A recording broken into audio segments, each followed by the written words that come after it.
I'd like to call to order the Executive Committee meeting Wednesday, January 21st, 2026 at 9:00 a.m. We will start off with a roll call. Mr. Haas? Present. Ms. Polk? Present. Mr. Seroy? Present. Ms. Weber? Ms. Parker? Mr. Carrico?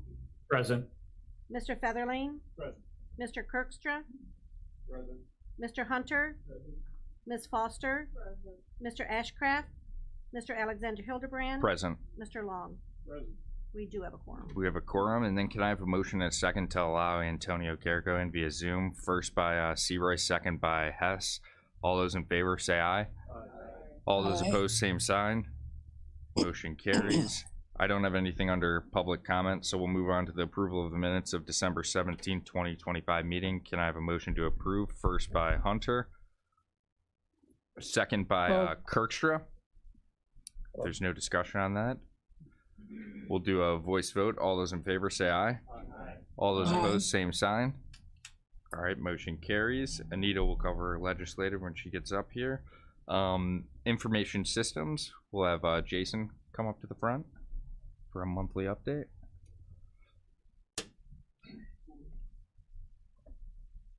Good morning. Morning. Ladies and gentlemen, don't have a lot of things to report besides, doing our normal service maintenance calls. Oh, I'm just too quiet. Of course, it gets me. Yeah, right. We did rewire 2 network cabinets in the courthouse to upgrade those switches. Plus, that allowed us to upgrade 2 more Wi-Fi's in the courthouse building. We also upgraded 2 Wi-Fi units on the 5th floor in this building to have better signal throughout the building. We're just kind of slowly going through each location, hitting the areas that need it the most. And we also rewired the auditor's office just to bring that to a more central core, because I think it was 8 network lines, and it was kind of we just needed to change that up and bring it more to the level that we expect for what we do. Besides that, we're on budget, and as you guys know, we're almost finished with the email project too. Couple of stragglers. Yep, we have a couple stragglers left, and of course, before or after the meetings, feel free to get a hold of me or Adam if you have any questions or needing help or any learning curves or anything like that. Yeah, and if you haven't gotten to them yet, I think there's only 4 or 5 people left. Yeah, We'd like to get it wrapped up, so they'll reach out to you. which are none of the people here. So, okay. All right, we're good to go then. Yes. Jason, I Featherling? want to thank you guys for being so persistent with making sure everybody gets on. And we made a big transition, and I thought I lost everything in the world, and here it's all right Nope, there. it's all there. No, that was one of my fears too. Yeah, I was Jay. going to lose my emails from it's- 5 years ago that Nope. I want to keep. All perfect. Yeah. So we still have everything. Yeah, we tried to make sure everything was good, and I appreciate that. Good. I know Adam's been working hard Yeah. on it. I've been working hard, and I gotta give credit to Josh Crane out there at the sheriff taking care of that part, animal control and 911. So it's been a team effort and many months. How many do you have to? Just curious. I think it's in the ballpark between 340 and 360 accounts. Jeez. Okay. So Wow. and across a number of departments, but like all the county departments across different areas, different buildings. So Well, thanks for making everything go smooth. thank you. We Thank you. appreciate it. Thank you, Jason. Next up, we have the Health Department, John Beavis. And can I have a motion to accept and put his report on file? First by Hunter, second by Featherling. We'll do a voice vote for that. All those in favor say aye. Aye. All those Aye. opposed, same sign. We'll have you do your report, and then the next one we'll need a motion for, but I'm going to wait for that. Understood. Thank you. Good morning, everybody. You have my report in your packet. I also included this month some information that I provided at our Board of Health meeting last week. I'll try to start doing some more information in regards to some of the other activities that are taking place on the other side of the building, as I call it, in relation to our maternal and child health. So gave some statistics in regards to immunizations that we're giving information about what those programs are doing under Amy LaFine and Kristen Dozer with our CD Communicable Disease Department, and then obviously what I had in my report. So I'll entertain any questions in relation to that first before we go to my next item. Any questions for John? All right, we'll move on to the. Okay. The second item I'm bringing back before you, asking respectfully if you would consider some additional fee increases to the environmental health program. If you remember, a couple of months ago, we brought forth the original food fee increases, and that was for specifically for the timing that we needed to try to get that done, which we were able to accomplish with your grace. Thank you so much for that. That enabled us to raise the fees for the restaurants, of which we have approximately 650 food facilities within the county. And that made a big impact with the increase to helping sustain the budget and the staff in regards to the work that they do for that. These are all the other fees that we were looking into, also then needing to increase with the same premise that services and fees and increases in utilities and costs and the staff salary and the time spent are going up. When was the last time they were looked at? Just so I guess we know. The food fees had not been increased since before 2019. Many of these septic and water fees are going 10 years and back in regards to those costs going up. So that's a great question. Thank you for asking that. And Dana, who was unable to be here, we have a new employee who's starting today in environmental health, and so they're helping to orient that individual and get them acclimated to the office. So he was unable to be here. He came and talked for the original food feast, but he and Keith were very instrumental in putting together a study to make sure, what are other surrounding counties charging for their septic permits, their well permits, water samples, sanitary surveys, which is where we go out and inspect a home sale in relation to it having a septic system and a well. The inspectors will come out and inspect the house, is it sound, the roof, the foundation? That's not where our jurisdiction is. Our authority is going to be with that septic and that well. And so in many instances, the lending institutions will require an inspection of the septic and the well systems to make sure that they're working or functioning properly at the time when these are older established homes, not brand new homes that we would be permitting and building a brand new one. But these permits, so that's what the sanitary survey inspection would entail. And in some cases, there might be additional water samples required if the first one comes back positive for either nitrates or bacteria or something else. They'll have to treat the well, do something to it, and then have another sample before the bank will approve, the final loan for those individuals. And then we write a letter in regards to that. So that's some of the things that we're looking at here, and then I'll entertain any questions if there's any specifically. But they did. So it unfortunately, if you're looking at this document where it says 2026 environmental health proposed fee changes, there's a first column and then a second column. Inadvertently, and I apologize for this, the first column should say what the current fee is, and then the second column is proposed. So, for example, multiple events, temporary food sale, $40 is currently what the fee is. We're asking for that to go up to $80. And again, what this is not, this impacts a much smaller group of individuals over the course of a year in relation to the activity of the numbers of these types of licenses that we're giving compared to the number of 650 food establishments in the county throughout the whole establishment. So these fee increases are not necessarily impacting, they might impact 50 people, for example, not hundreds or thousands of people. Ms. Foster? 'em. Yeah, thank you.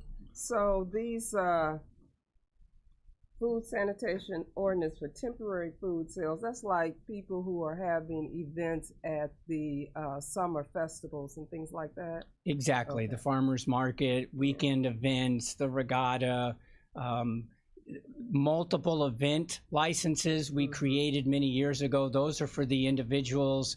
Instead of charging somebody $40 every time they go somewhere, because we do have vendors who might do 20 to 30 events. And if they were paying $40 every single time, I can see and agree that that's unfair. So if you only set up once at the farmer's market, that's $40, but we have a multiple event fee that allows us to then pay that $80 is what the fee increase would go to. And then after that, every time you set up at another event, it's only 10. And because we're not inspecting you every single time, but we will inspect them numerous times over the year. And what that allows us to do is when we have big weekends, and there are some big weekends, the last 3 years have seen record numbers of temporary food events every year, because more and more people are beginning to sell foods. We're getting back out into the communities again because COVID's over, and we have the ability to do that, and we all love to eat. So that helps us not necessarily focus on every single person, because I've got inspectors who will work a weekend and have 30 individuals they theoretically could be inspecting. But maybe because they're multiple eventers, we might be able to knock 15 to 20 of those out, because we know we'll see them next week or in 2 weeks or next month. Do you like get a schedule of all the summer events? Because that's basically when we have all of the activities, since Kankakee County has become a tourist destination, and we know that because we keep hearing it. And the young lady that was in charge of that told us that a couple of months ago. So We do follow. Okay. We are quite aware, of the traditional events that are out there in the area. These vendors are well aware of knowing that they're supposed to be contacting us ahead of time. We start setting up now, for example, of contacting some of these individuals. If they know they're committed already to an event, we keep a book so that we know where they're going to be at, when they're going to be at. And then short of weather conditions or some emergency that comes up on their part that they might not be there, then at least we know what to expect. And then when we show up for that event and we find those individuals who are new to the area and didn't know, then those are the ones we'll focus on and get them licensed and educated, and we can devote more time to them and the education they need than you, for example, that we inspected 3 times already and the routine. Mr. Seawright? Thank you, Mr. Chairman. Mr. Beavis, so if somebody gets, somebody's into food sales and their first inspection's $80 and then they get inspected 10 times during that season, is that $180? It would be, if they're at another event, and they're paying $10 instead of that $80. So yes, theoretically, so it would be. 108. Have we done any impact studies on the cost of goods sold? In relation to what they're selling? Yeah. No, we have not. Okay.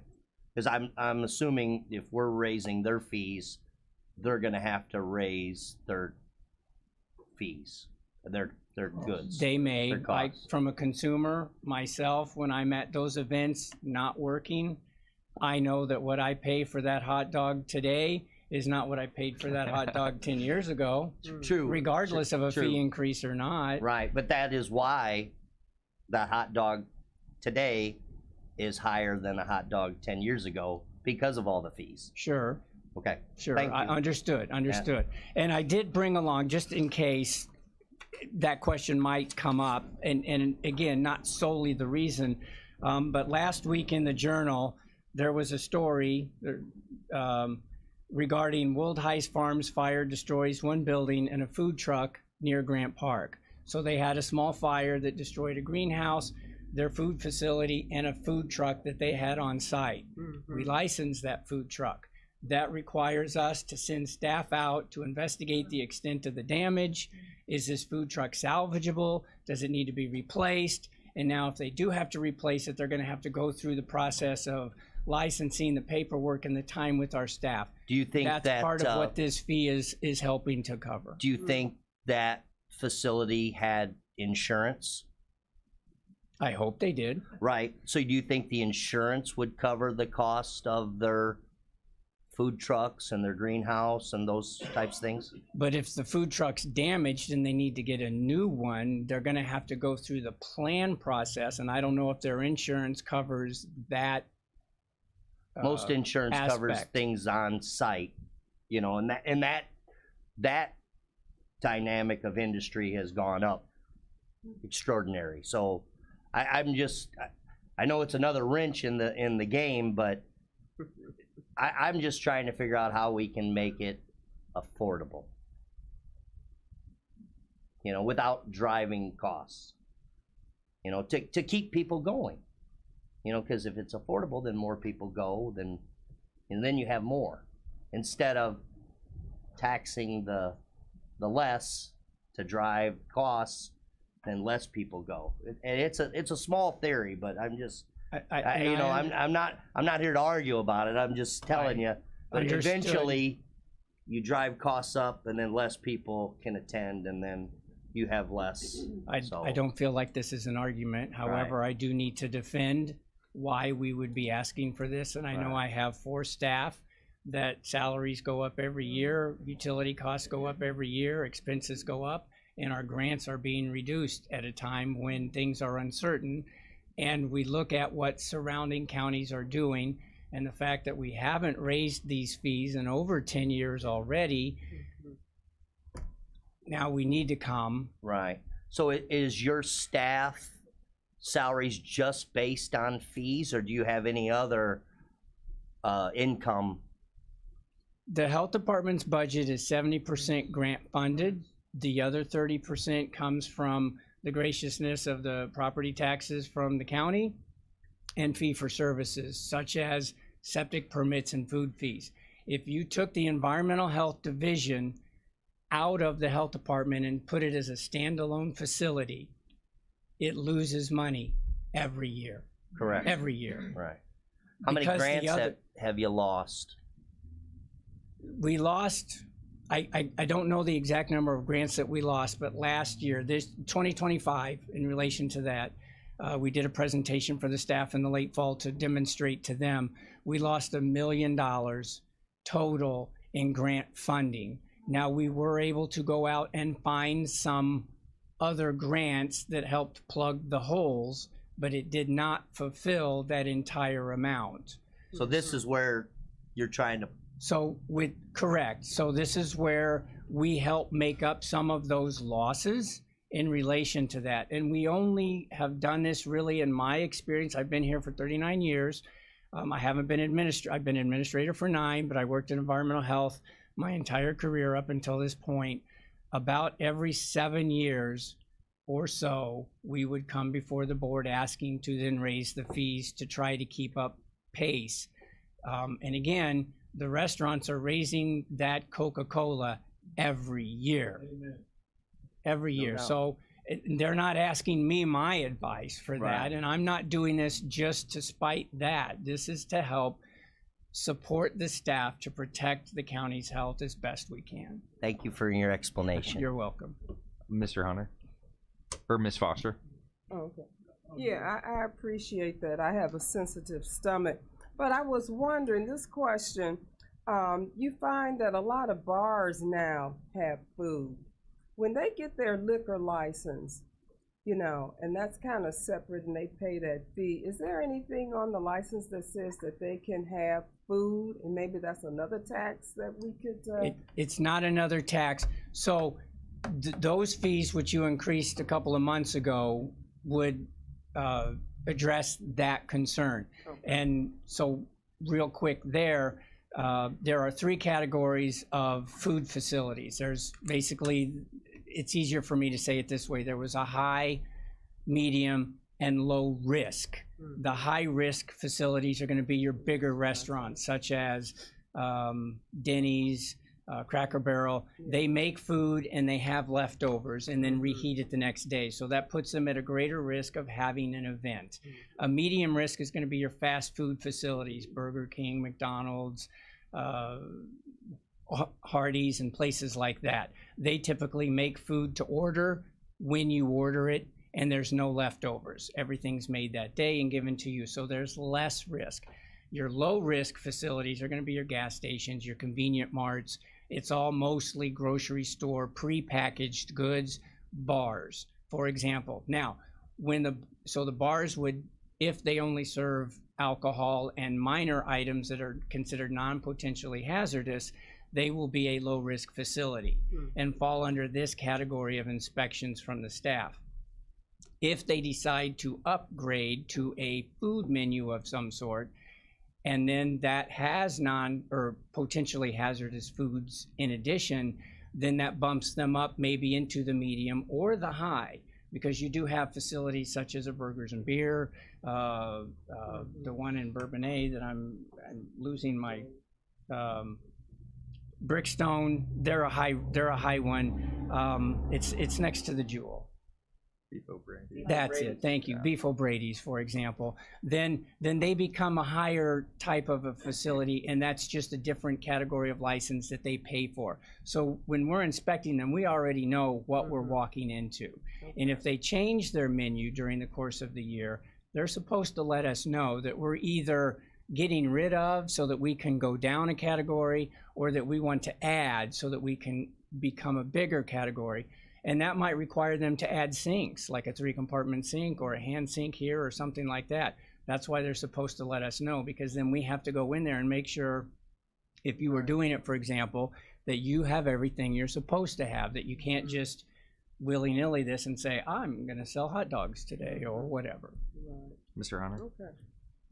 Yeah, let me say first and foremost, John, I'm impressed with your presentation and your transparency, and how informed you are in terms of your department.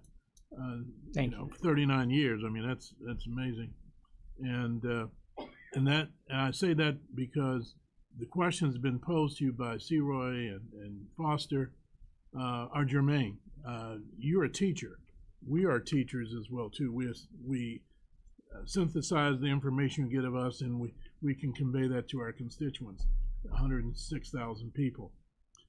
I say that because I think, not to get you vilified or castigated, maybe some of the information you're providing should be provided via cable, not necessarily a press release, but WVLI, WKN, and the other cable companies that serve our 106,000 people. Because I'm learning a lot here. I'm sitting here being very attentive and grappling at every word that you're posing, as well as what the chairman has indicated. I said, wow. That's why I pose questions, because I think we need to learn as legislators, and that gives me more credence and support for a retreat, for our county board people, because you guys provide a lot of information, and we need to know that stuff. And I'm sure that hopefully that's one of the things I'm going to talk with Eric about after this meeting here. Maybe in the spring sometime we can do that, because I've said, wow. I mean, I learned a lot. I mean, your rationale, what it entails, and the questions that these guys pose to you. I mean, you were ready for it, and we needed to know that instead of sitting here like bump on the log. I appreciate the information. Thank you. And that's a great idea, Steve. We can, one of the easiest, quicker ones that we could do is probably have this as a top, if it passes. And then it's got to go before the full board. But we could put this on our radio show, Who Knew, and have a discussion that's there. VLI and Definitely. And then reach out to any of the other ones and see if they would want to interview us as their radio shows. And explain some of this information, because you're right. When I took over as administrator, one of the things that I felt was we were at a disadvantage for at the health department was people were losing the knowledge of what the brand of the health department was. What do we do? If somebody asks you, what does the health department do? A lot of people would either give the wrong answer or have no idea. And, you know, they don't understand we have 25 plus grants and all the different services that we do. And I just always love to say that whether you come into our building or not today, we impact you in some form or fashion with your health every single day. I guess with that being said, is there a motion to approve? First by Featherling, second by Kirkstra. I would say we already had the discussion, so let's do a roll call vote. Mr. Hess? Ms. Polk? Aye. Mr. Seroy? Ms. Weber? Ms. Parker? Mr. Carrico? Aye. Mr. Featherling? Aye. Mr. Kirkstra? Aye. Mr. Hunter? Ms. Foster? Mr. Alexander Hildebrand? Aye. Mr. Long? Motion carries. Next up, we have schools. Dr. Patricia High with her Thank you all very report. much. Can I have a motion to accept and put her report on file? First by Hunter, Oh. second by Polk. All those in favor say aye. Aye. All those opposed, same side. Welcome, Doctor High. Greetings from Champaign. It's cold. Feel like I'm all over the state. So today I'm going to kind of talk about our ICANN STEAM Challenge, which occurred December 2nd through the 5th in Ashcombe. We have a STEAM Challenge for grades 3 through 8th grade every year. And it's one of our most exciting events. We do have parents and grandparents that come watch as well. But the kids basically compete in a team format. When it comes to science, technology, engineering, math, and the arts. And it's a really cool event that we host. We create all the activities. Like I say we, my team definitely creates activities. We first kind of started the ICANN STEAM Challenge when I first came on board as a PD administrator at ICANN, and it has grown into an amazing event that our schools do love. We did have holiday movie magic. You could see the kids and their winnings, and I do love that our Facebook gets a lot of action because the kids are, you know, the parents are excited and the kids are posting and all that stuff. So exciting. We had 19 3rd and 4th grade teams, 24 5th and 6th grade teams, and 24 7th and 8th grade teams. We were at capacity this year just because it's hard to have a venue and create all these different activities for so many different teams.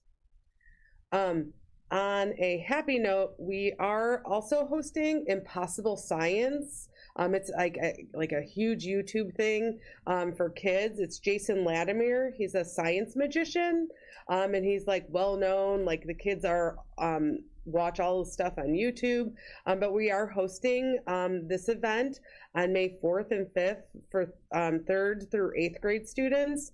And schools have gotten information if they'd like to sign up. It is a cost associated with this event because it is kind of costly to bring Impossible Science here, although we did get a deal because our other regional offices in Champaign, in Bloomington, and in Decatur are also hosting, and we are just kind of on the track with them.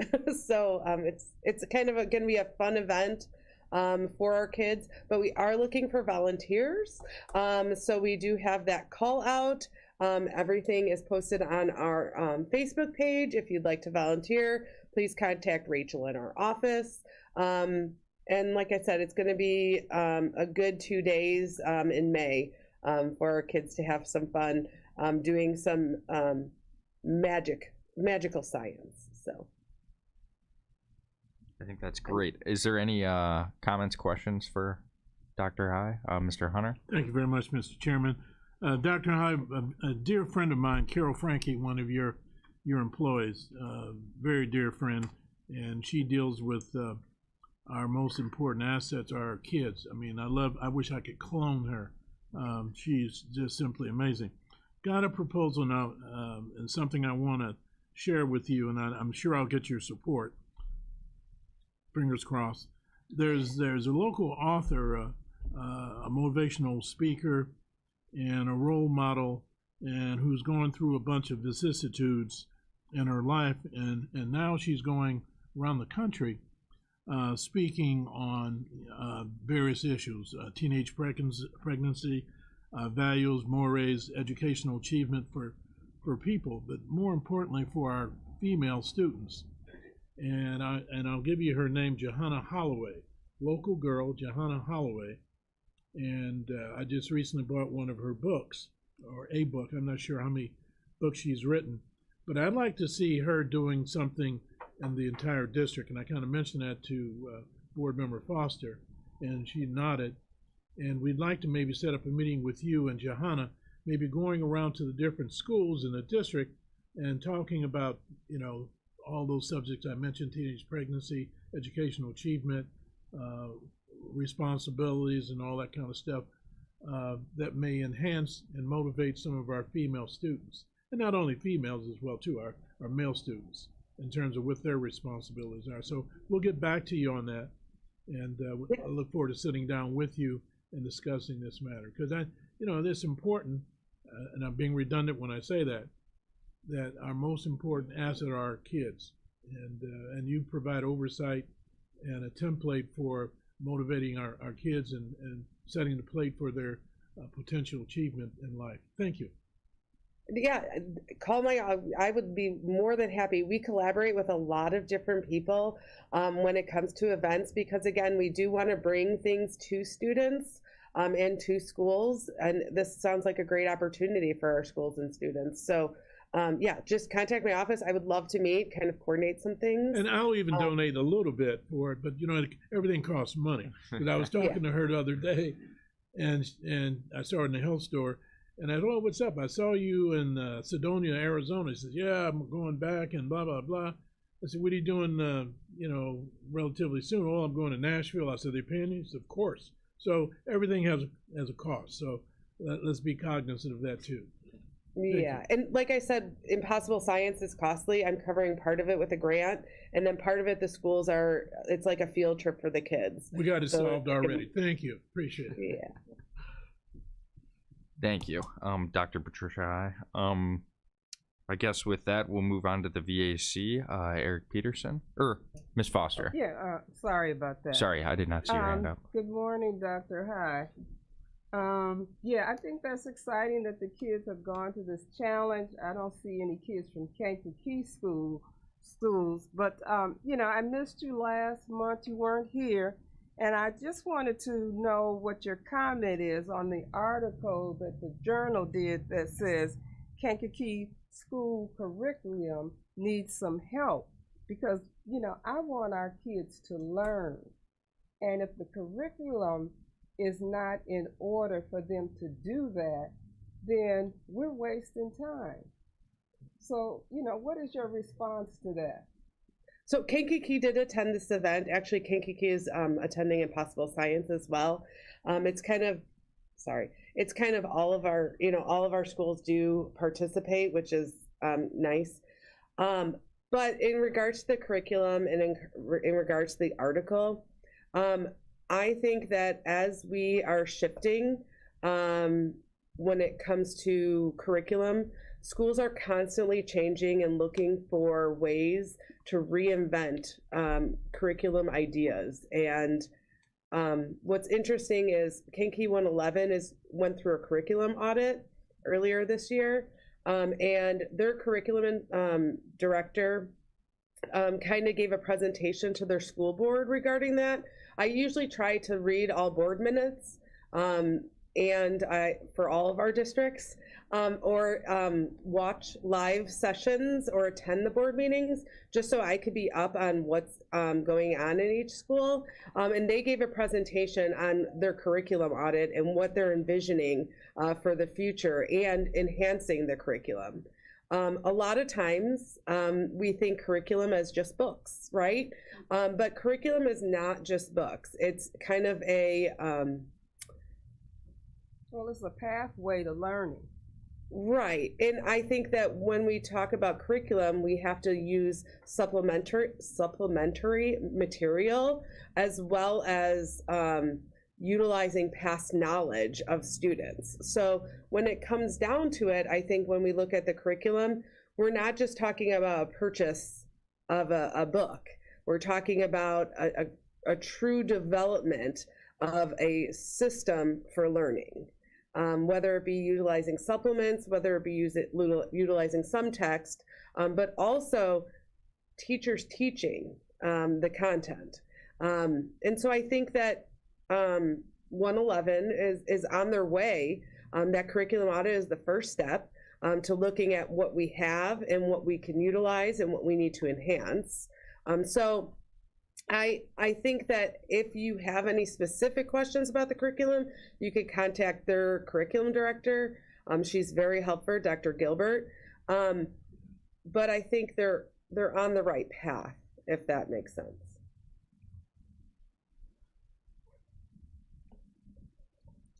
Any more questions for Dr. I? All right, we will move on to the VAC, Eric Peterson. With his monthly report, can I have a motion to accept and put his report on file? First by Featherling. Second by Kirkstra.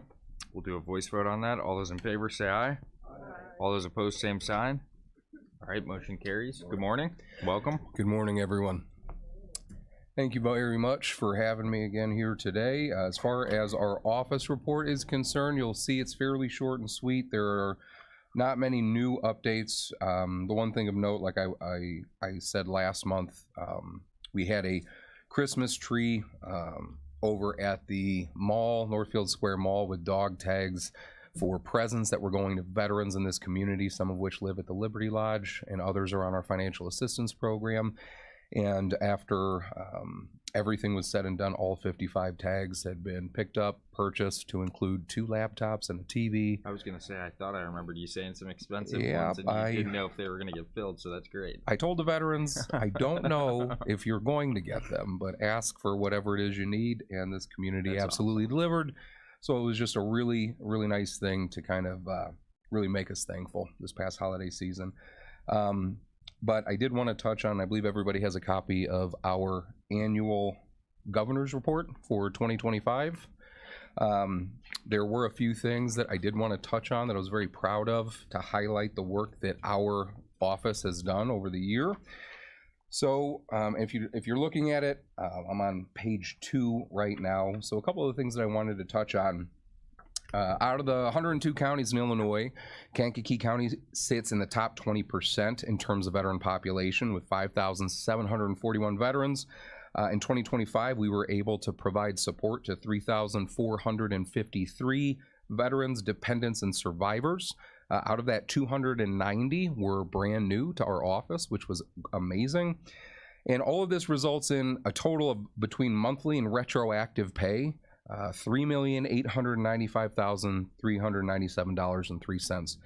That number is compiled of our retroactive pay. So when a veteran submits an intent to file with our office and goes through the claim process, if the VA finds that claim and awards that claim, they are paid backdated to the date they signed that intent to file. So that results in the retroactive pay. And then out of that 3.8 million, 571,000 of that was monthly benefits, the total amount of monthly benefits, disability benefits that are coming to veterans in this community now. So if you take the monthly benefits that we have been able to win for our veterans, plus the retroactive pay, over the course of 1 year, that totals over $10.1 million that we were able to bring in to this area. And that does not consider the money that the Veterans Assistance Commission has helped veterans save by also assisting them in accessing their VA health care. So that's another thing that they don't have to pay for. Moving through the report, and please, and I'll open up for questions at the very end, moving to page 6. As you start to look at some of our numbers and some of our graphs.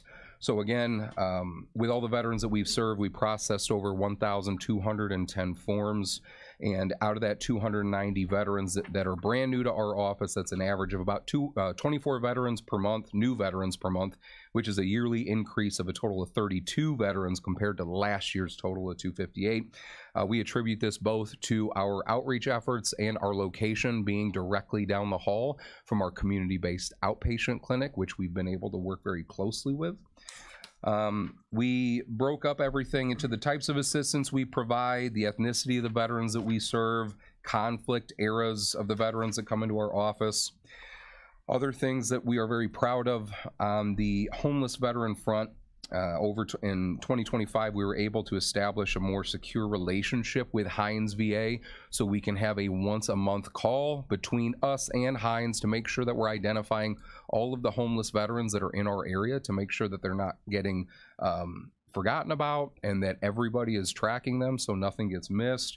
We also have been able to provide a lot of support to the Liberty Lodge, which is, again, a now full 14-unit permanent supportive housing project for formerly homeless veterans that is ran and owned by the Kankakee County Housing Authority, that the Veterans Assistance Commission provides all supportive services to.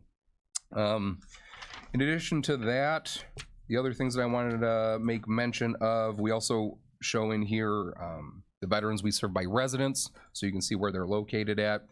From the financial assistance perspective, we provided financial or emergency assistance to 188 veterans and widows.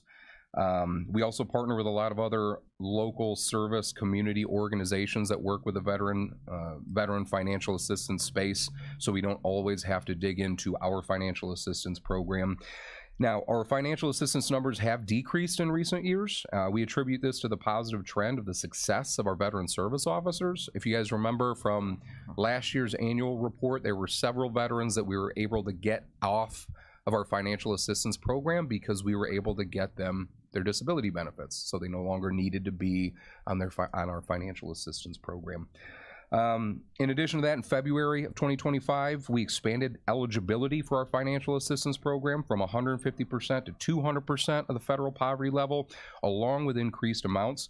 Per the recommendation of Mr. Hunter, we also did a press release towards the end of last year highlighting our updated financial assistance program and the food pantry that we were also able to offer.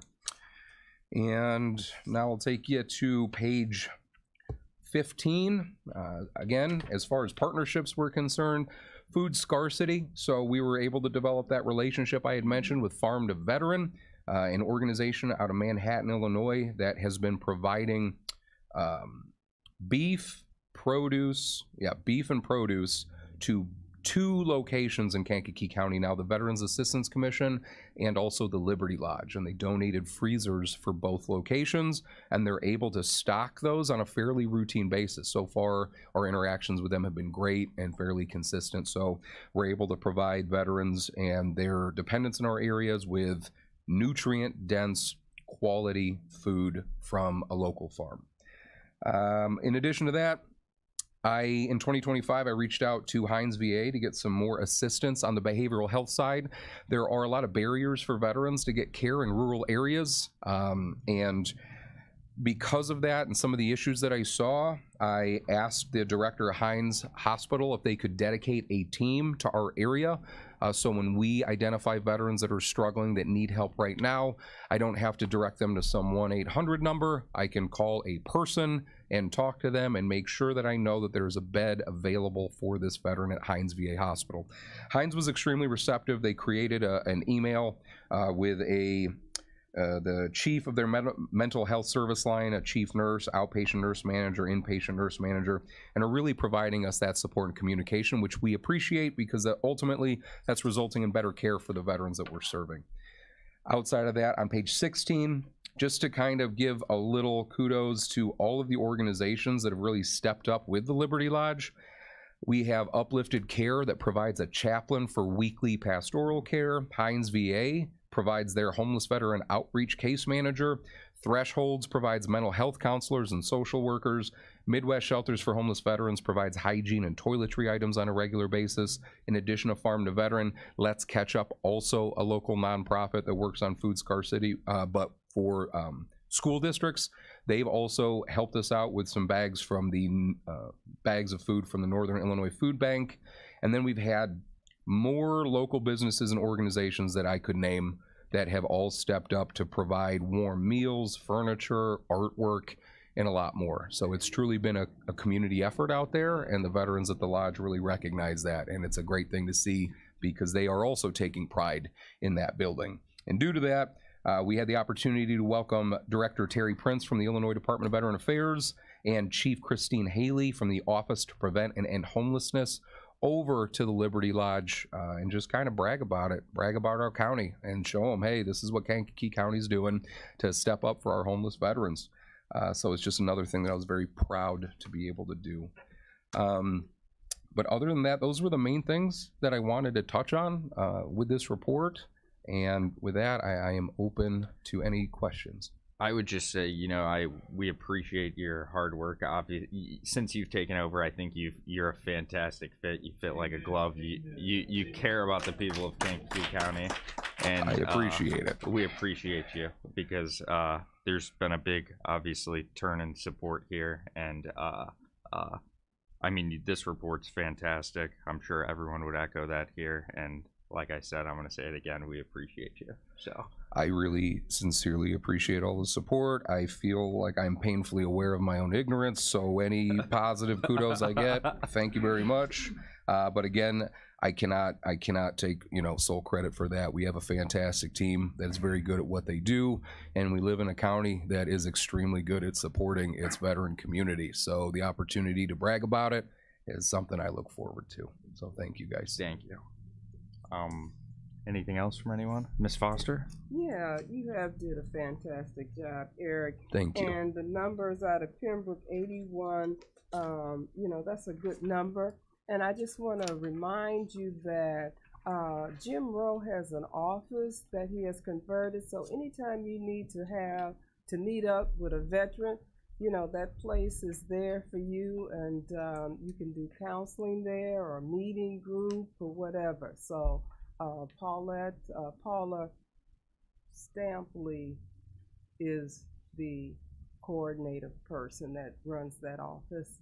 Wonderful. Yeah. And in 2026, currently we are in search of a veteran service officer, to hire a veteran service officer, and part of their responsibilities will be outreach, so we can be more of a physical presence in some of the outlying areas of our county. So like Herscher and Pembroke are two of the bigger ones where I know we have concentrations of veterans that may not have the ability to get to our office in Bourbonnais. Right. So we are definitely looking at providing more support in those areas, and I look forward to following up out there. I know Dr. Porter used to be involved out there. He's a friend of mine, and so we're happy to do whatever we can. Thank you. All right, I think that's a wrap. Thank you. Thank you. Appreciate it. Thank you, everybody. Next up, we have the County Administrator, Anita Speckman, the monthly update.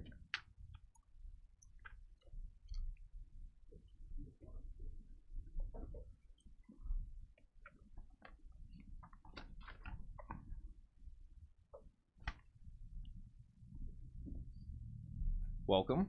Thank you. Morning.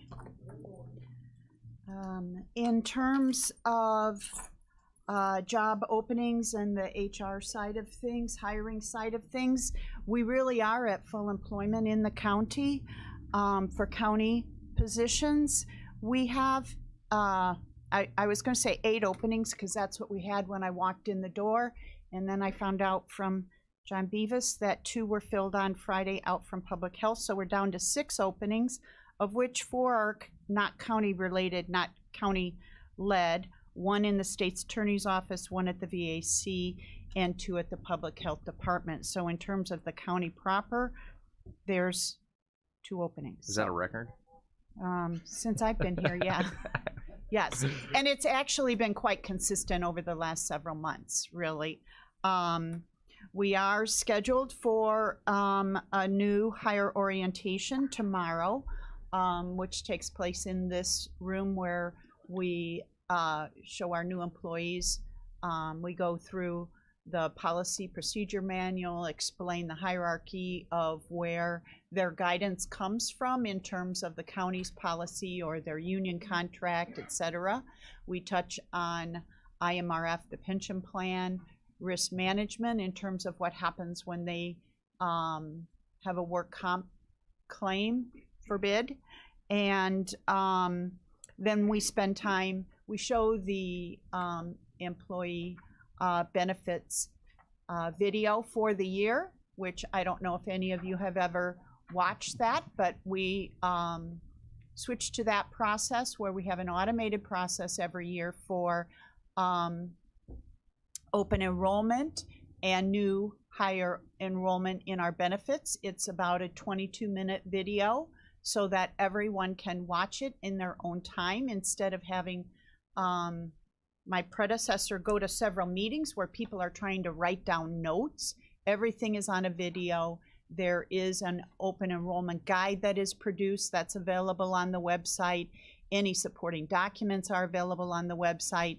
So not only the feedback has been from our employees that it's more beneficial, especially to those that don't work a typical 8 to 4:30 job, but also for their families where they can sit at home, watch it together with their spouse and determine what the right choices are for their family. So we go through that process. We do show that during new hire orientation. We do stress to our employees at the time the importance of enrolling at their new hire eligibility date, or they have to wait until the next open enrollment period. That continues to be a bit of an issue for new employees every year. So we do go through that. So that will be tomorrow. We have tomorrow highway negotiations is in process and we are meeting tomorrow. So I may be ducking out tomorrow for 20 minutes during the open enrollment and back. But that'll be a busy day and we hope to make good progress there. The HSA, FSA, dependent care conversion, where we converted our HSA and FSA and dependent care benefits, but as well as the county's COBRA. If you remember, we made the decision in September to move all of those from separate third-party administrators all under Paylocity. So it's an automated process. Somebody logs into Paylocity like they do on a regular basis, either to log in or to ask for time off. Right on the front page, there is a spot there where it's telling them how much is in their HSA, how much is in their FSA account. So it's very helpful to our employees. And just to let you know how the process has streamlined, the HSA deposits from the county historically took place in late February, March. In one year it was April, because every single person had to go to an outside bank. They had to open their bank account. The bank wouldn't accept the check until every single one was open. It was a lot of work. Those deposits for people with a, what do I want to say, payroll deductions that added, those went in on October the 12th, or January the 12th. So 3 days after the first paycheck, those employees that used to wait 2 to 3 months for that deposit from the county saw it with their first paycheck. So it's gone, I was going to say exceedingly well. From my perspective, having done thousands, hundreds, I'll say hundreds of conversions over my career, this has gone exceptionally well.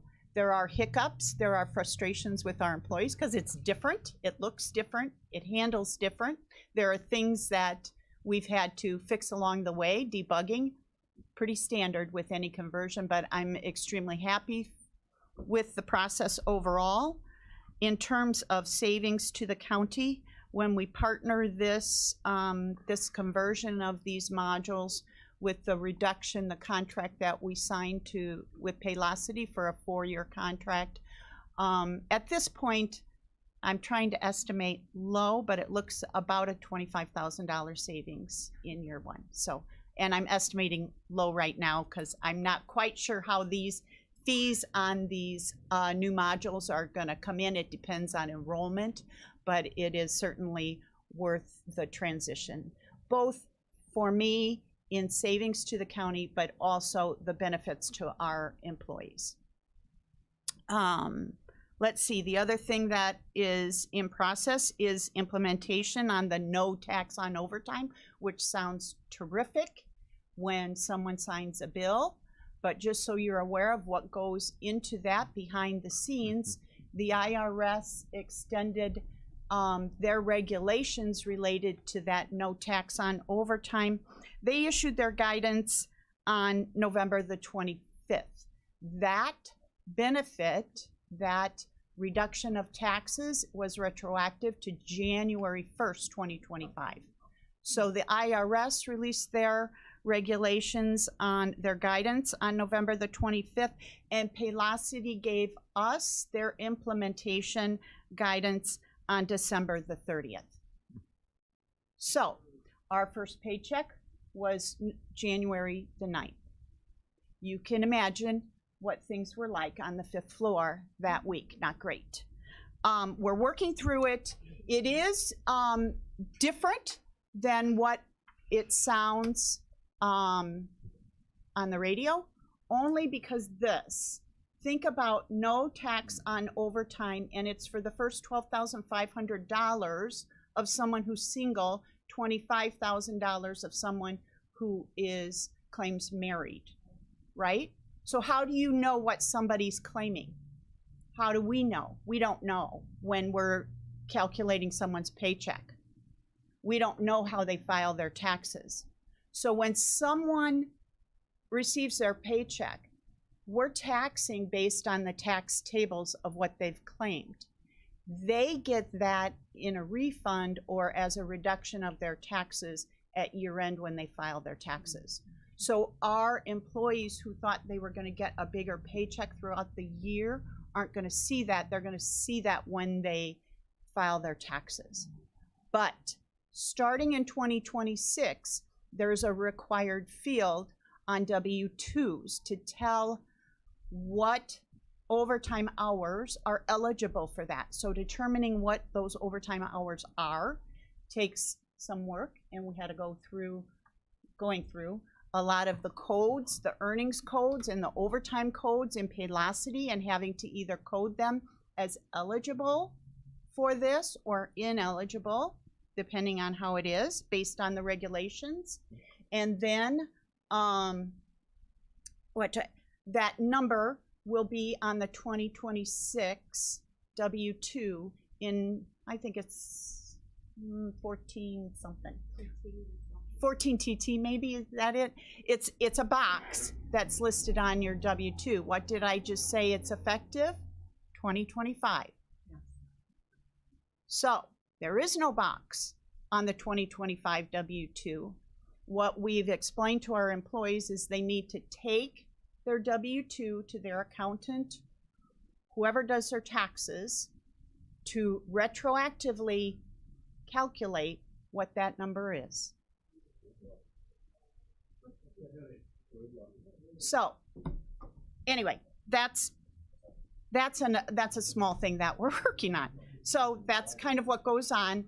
That's an issue. We've shared the guidance with our employees, or with our department heads to share with their employees that earn overtime, but it'll be a concern, certainly, as accountants try to help their clients this year. But Maybe there could be an in-service on that. I'm not an accountant, and we absolutely never give tax advice. I'm not saying that. You bring it in. Anyway, maybe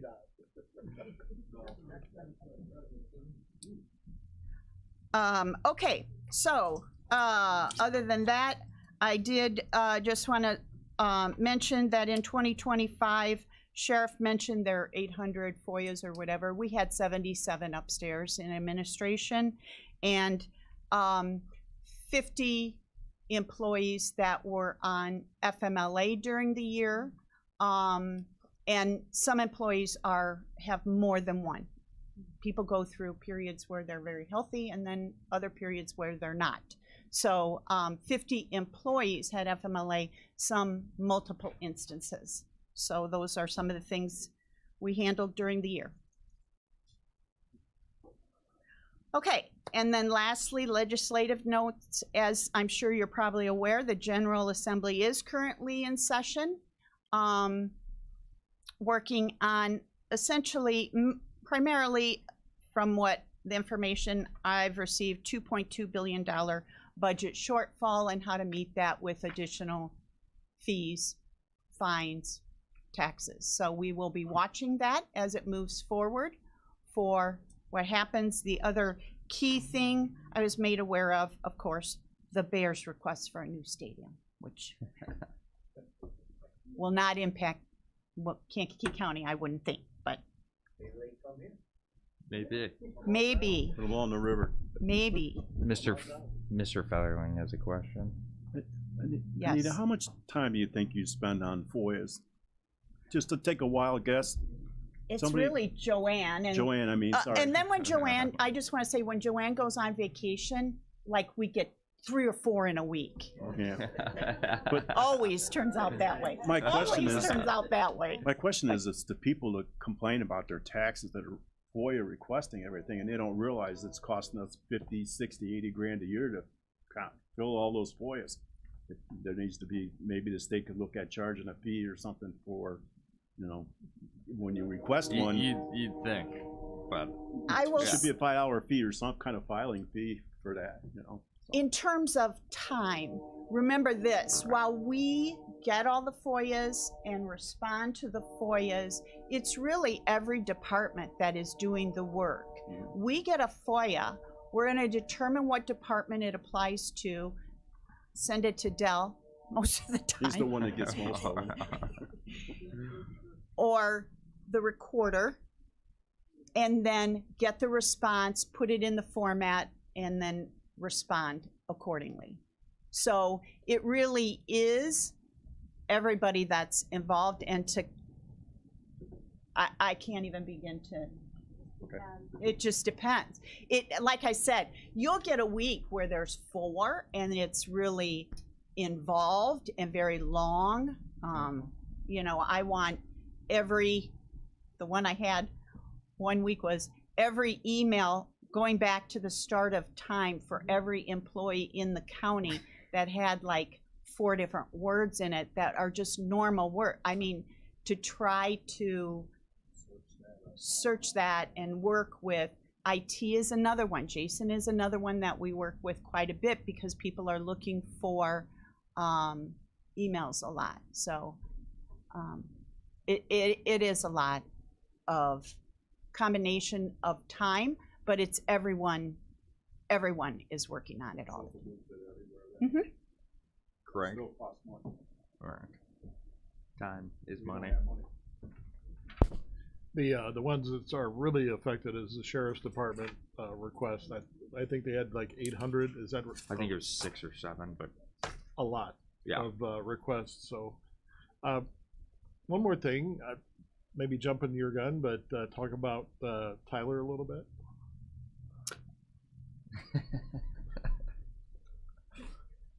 Well,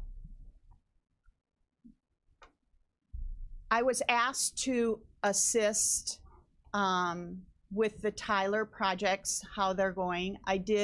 I'm working with Sandy's team, who's doing a great job at trying to manage that, but implementing some tools that I have from my corporate days of project management, and specifically Gantt charts on how you track projects and track progress on those. So I'm doing a small part in help giving them visibility to how their projects are going and laying out exactly what the steps are. More of a assistant, I would say, or not a project manager. I don't want to say that because Sandy's really guiding that. But yes, Sandy and I are working well together, and her team, to identify what projects need to happen within Tyler to get that working more efficiently, and then who we need to partner with and how we move forward and really show progress so that, even Sandy's team feels better about how it's moving forward. It's more visible. So far, there's only been a couple of meetings that I've been involved with, but since Anita joined the group and we formed that group, big progress. Easily can quantify the value of the time spent on the project. So thank you, Anita, for what you're doing there. Yes, thank you. Oh. And very Sandy. much. All right, thank you, Anita. Yep. Next up, under community service, we have the county assessor's monthly report. Can I have a motion to accept and put his report on file? First by Tinker, second by Foster, and then we'll do a voice vote. All those in favor say aye. Aye. All those opposed, same sign. All right, motion carries. Welcome, Eric.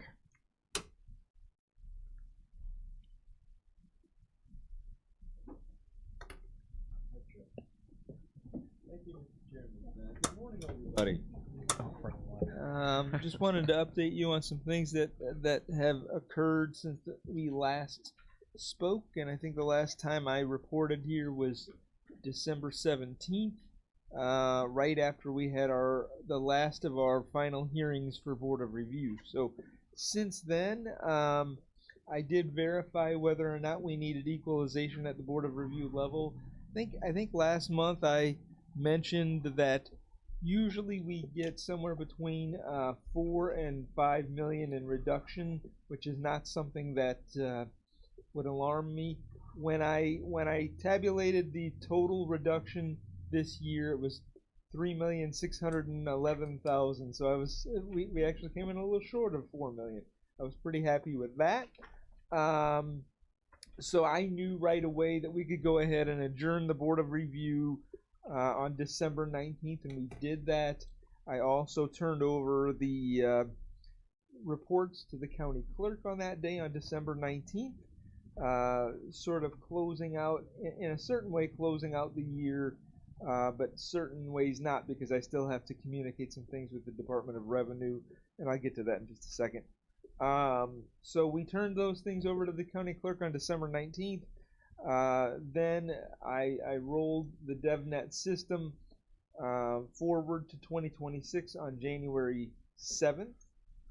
That all went smoothly, everything balanced, and we were able to update some things like farmland values and so forth, and start to get assessment books ready. So the 7th was a Wednesday, and I can't roll until everybody leaves for the day, because once you start the roll, you can't use the system until it's done. So you start the roll at 4:30 on Wednesday. By the end of the day, Friday the 9th, we had all of the assessment books and exports ready for the townships by the end of that week on the 9th. So I feel good about the idea that we got the next year started, and assessors have as much time as I can possibly give them to get the work done in the following year here in 2026. So that all went very well. The report here that I have a couple of things that are pending that actually became completed yesterday. I do prepare these reports about a week ahead of time, so I didn't think I would have it completely done with the Department of Revenue, but questions from the Department of Revenue pertaining to the final abstract, I got those on Thursday and Friday, and when I came in yesterday, I was able to answer those things, and they they certified our final abstract yesterday. So I was really happy with that. That's one of the quickest turnarounds that we've had from the Department of Revenue, at least since I've taken over. To say that we did that by January 20th is something that makes me feel really good. So that takes care of the other thing on the pending list, the final abstract certification. Obviously, again, that was yesterday. The other big thing that I would say that I didn't really put on this list, I put a tremendous level of importance on getting our sales reported to the Department of Revenue in a very timely manner. So 2025 sales, I require my staff to have them submitted to the Department of Revenue by the 3rd week of January. That way, you know, it might take the Department of Revenue until March or April to do the sales ratio study for us for the prior year, but it's not because we didn't report it. It's because they, you know, maybe got backed up with some other things, and that was accomplished yesterday as well. So I'm very, very proud of the person who put in the time and effort and energy to get that done, and so we were on schedule with that. So the things that we're kind of looking forward to now in the early part of 2026, obviously we're going to get started with this year's exemptions again. You know, anybody who needs maybe turn 65 in 2026 needs to come see us for the senior exemption. And senior freezes are annually need to be reapplied for. And just so everybody knows, the senior freeze threshold was the income threshold was 65,000, but the legislature did move that up from 65,000, which took effect I think in 2018.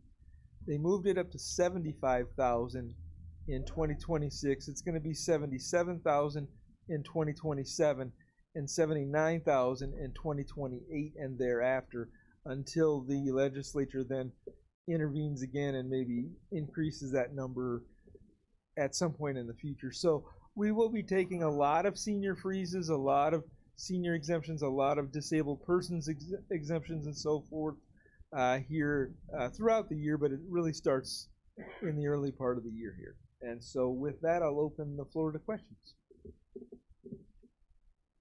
Any questions for Eric?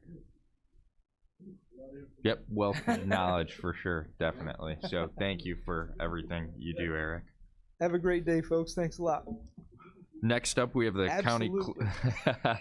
Next up, we have the county clerk's monthly report. Can I have a motion to accept and put that report on file? First by Long, second by Featherling. We'll do a voice vote. All those in favor say aye. Aye. All those opposed, same sign. What? Greetings, salutations, and Happy New Year if I haven't seen you yet this year. So, hope everybody is doing well. Just a couple things. A few weeks ago, we did our annual report of our vital statistics, and I don't know if you had seen that either on the media or on my Facebook page, and everybody should be following the county clerk's Facebook page. As of 2025, there were 1,095 births in Kankakee County, which is 39 less than what took place in 2024. The most popular boy's name was Leo. Most popular girl's name was Violet. Is the chairman going to add to that number? He's getting married. I am not getting into that in any way, shape, or form. Smart man, Dad. But Dan is a good name. And there were more children born in January than any other month of the year. Marriage licenses, the county clerk's office issued 596 marriage licenses, which was 53 more than 2024. Oldest groom was 83, oldest bride was 77. Youngest bride was 18, the youngest groom was 17, and October was the most popular month to get married. And there were 1,387 deaths in Kankakee County last year, which was an increase of 176 more than what was in 2024. So that was it for vital statistics. As far as elections go, we are gearing up for the primary election, the March 17th primary election. Early voting will begin 15 days from today on February 5th. So our office will be ready to go. Military ballots will go out a week from Friday. So we do have some military ballots, and we want to make sure that we get our people who are overseas taken care of. If anybody has any questions, I'd be happy to answer them to the best of my ability. Any questions for Dan? I've stupefied y'all. Oh, no. All right, right, thank you, Dan. Thank you all much. Have a great day. Next up, we have the Recorder's Monthly Report. Can I have a motion and a second to accept and put a report on file? First by Hunter, second by Long. And then we'll do a voice vote. All those in favor say aye. Aye. All those opposed, same sign. Motion carries. Welcome, Lori. Welcome. Nice to see you. Thank you. It's good to be seen. Right. Any questions on the report this month? I'm sorry, I lost my voice last week, and sometimes it's back and sometimes it's not. So, the only thing I'd like to update you on is January 1st kickstarted a new bill, property fraud bill that enacted every county recorder in the state of Illinois has to have a property fraud referral and review process along with a property fraud program. So that has not affected us negatively. I knew that was coming. But it is hard for a lot of our neighboring counties or smaller counties. So we have been working on this.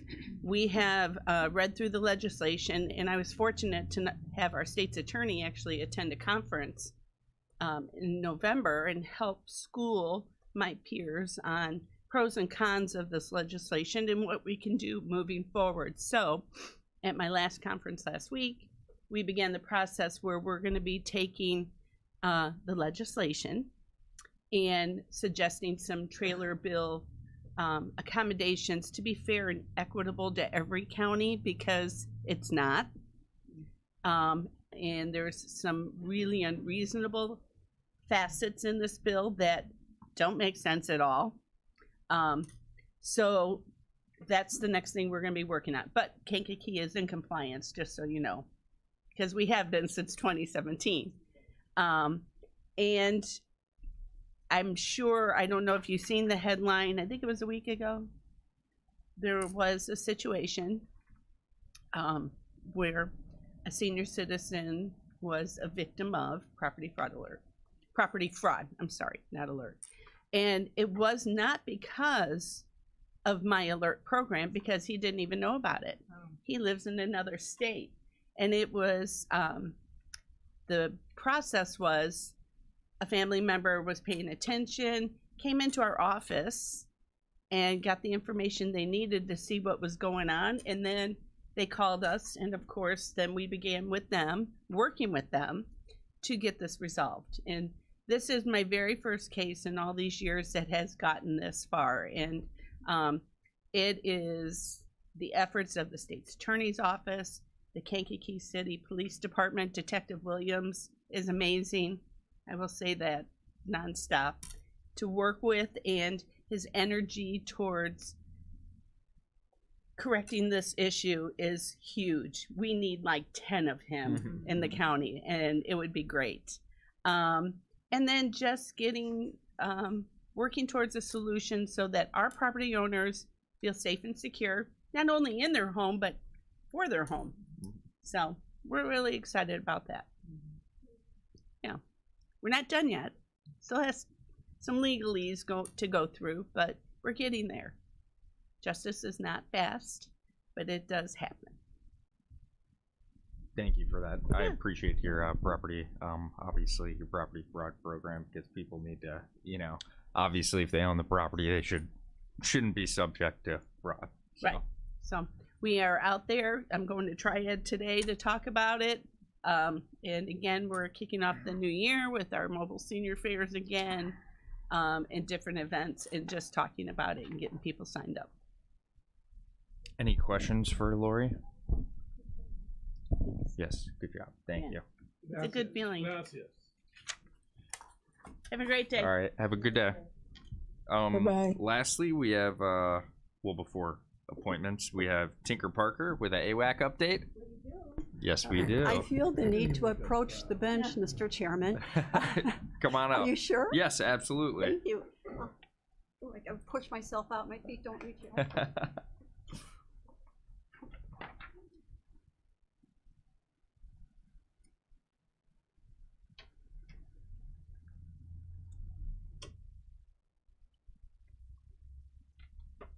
Welcome, Tinker. Thank you. I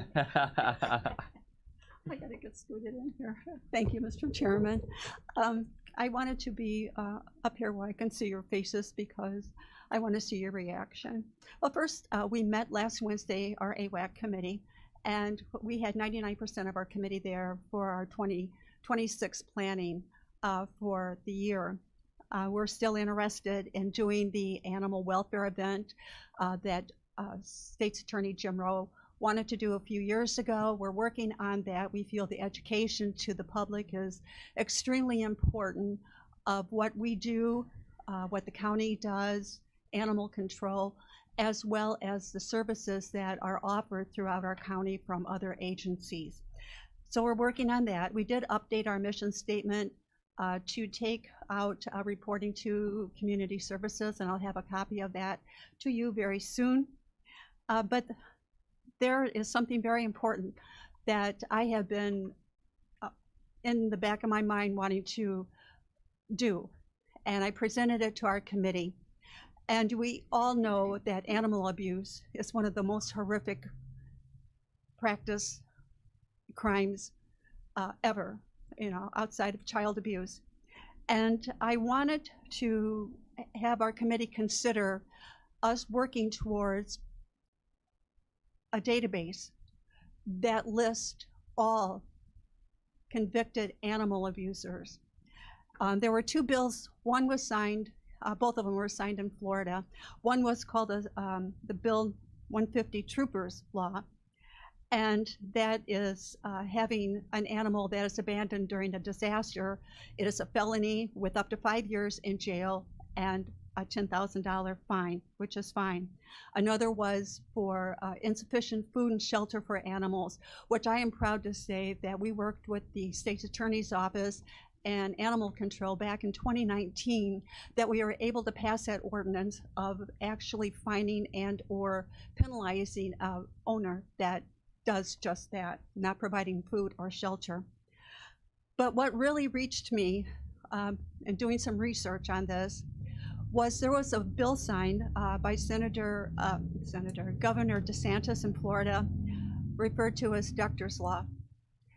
And this was after a man came in and adopted a small dog. The next day he decapitated that dog. And they worked now very hard that animal cruelty needs to be stopped. And by providing a database to our shelters, to our breeders, to the community, that if they decide to put a puppy, adopt a puppy from me, we have 7 of them, please come get one, to know that that person may not be the person that needs to be owning an animal. So with this database and working with State's Attorney's Office and with Senator Joyce and with Representative Haas, both animal lovers, that I'm hoping that we can work forward to get enough interest in this, to petition if we need to get people to get signatures to have this bill passed in our state, not just our county, but our state, where each animal abuser is registered, and it will be public, online, where people can reach out. No, we are not you're not adopting a puppy from us. You have a history of that. And I feel that this is extremely important. It's wonderful for, first of all, the animals, because as you know, my heart is bigger sometimes than my brains when it comes to animals. And so this will ensure that they have a safe place when they are adopted. So I am going to be working with our Assistant State's Attorney, and I'm still doing a lot of research. It's starting now in different states, not just Florida, but other states are doing this, and I would like to be among those with a very strong database and very strong ordinances to prevent animal cruelty. And I know the people in this room would support that down the road. So if you see me a little engaged in research, which is my favorite thing to do, that I'm going to be working with our state's attorney to get this done, and our governor hopefully will sign it if he has any sense at all. We would definitely support that. So. Thank you. And I wanted to do that, and because I know that I feel that the laws sometimes are not strong enough, that that we really have an issue with animal cruelty here, and I want to be the person that maybe can help a little bit and stop that. And our next meeting is February 11th at 3 p.m. We invite everyone to come. As a matter of fact, I had brought one of my animal lover friends to our animal control building, and she said, "Is this a trap?" And I go, "Of course it is." And we were able, and Linda, who works the front desk at Animal Control, took us back on the tour and gave us jars of treats to feed every one of those puppies that were in that building. And Amber did bring along a lot of little gifts for all the animals. So it was a good day. She's interested, and she's going to spread the word that we do need help, and to help not only our animal control, but our shelters that are in great need right now. Okay. If you want a dog, stop by Animal Control. Oh my gosh. I could have brought about 13 of them home the other day. They're beautiful, and I am so proud of our animal control, the way that they do care for our animals. And Amber's all on board, and hopefully I can get her if we ever have an opening, which was a trick. Thank you very much, Thank Tinker. you. Next up under administrative, we have appointments, reappointments, and resignations. First, we have a reappointment of Robert Dennis to the Farmland Assessment Review Committee, and then we have an appointment of Tyler Tall, Sr. to the Kankakee County Housing Authority. Can I have a motion to combine and approve those? First by Hunter, second by Long. We'll need a voice vote for that. All those in favor say aye. Aye. All those opposed, same sign. Motion carries. Next up under openings, we have one opening on the Farmland Assessment Review Committee, one opening on the Regional Planning Commission, one opening on the BM Lewis Drainage District, one opening on the Clausen Park Drainage District, one opening on the Mantino Drainage District number 3, and one opening on the Moments and Yellowhead Drainage District number 1. That's it for openings. We have anything for old business? I do not see. For new business, we do have something. Normally this would go under criminal justice, but I happened to get it later on, so in order to be efficient, we wanted to put it underneath executive and get it done this month. So this is a resolution authorizing participation as a member of the Illinois Emergency Management Mutual Aid System response pursuant to an intergovernmental agreement for the establishment of mutual aid intergovernmental service agreement. So I just need a motion to approve. First by Long, second by Hunter, and yeah, and I'll let Craig take this one over.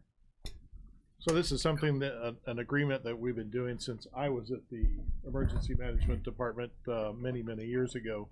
And what it is it's similar to like the fire departments and the police departments and the townships and others, where they agree that if needed, we will share equipment and personnel in a disaster. So, and it's inter and intra, so within the state and outside of the state. And many of you might remember Katrina, where we sent a whole contingent of people down to Louisiana to help them take care of their problems.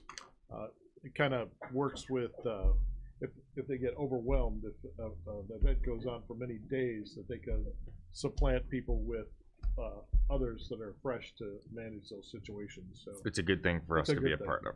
Yeah, it's Definitely. a no-brainer. Yes, definitely no-brainer. With that, we're not spending any money, but we could do a roll call. That's fine. Let's just do a roll call. Okay. Mr. Hess? Aye. Ms. Polk? Aye. Ms. Weber? Aye. Ms. Parker? Aye. Mr. Carrico? Aye. Mr. Featherling? Aye. Mr. Kirkstra? Aye. Mr. Hunter? Aye. Ms. Foster? Aye. Mr. Alexander Hildebrand? Aye. Mr. Long? Aye. Motion carries. Motion carries.